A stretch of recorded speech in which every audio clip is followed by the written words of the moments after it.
بسم اللہ الرحمن الرحیم۔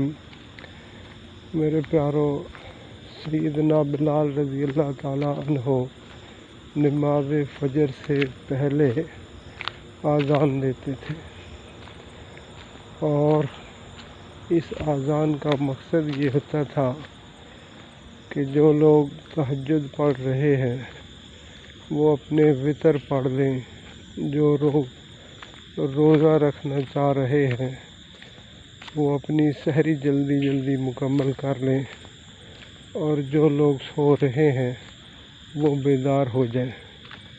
میرے پیارو، اس کے بعد سیدنا عبداللہ ابن ام مکتوم رضی اللہ تعالیٰ عنہ وہ اذان فجر دیتے، اور میرے پیارو سیدنا عبداللہ ابن ام مکتوم رضی اللہ تعالیٰ عنہ نابینا تھے، اور فجر کی اذان وہ دیا کرتے تھے۔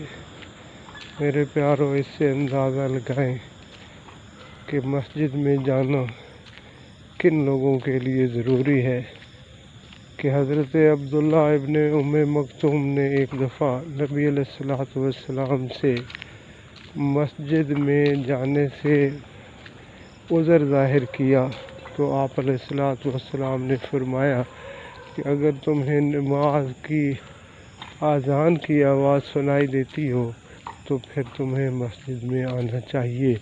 میرے پیارو، اللہ سبحانہ و تعالی ہمیں مسجد کی طرف جانے کی توفیق عطا فرمائے۔ آمین آمین آمین۔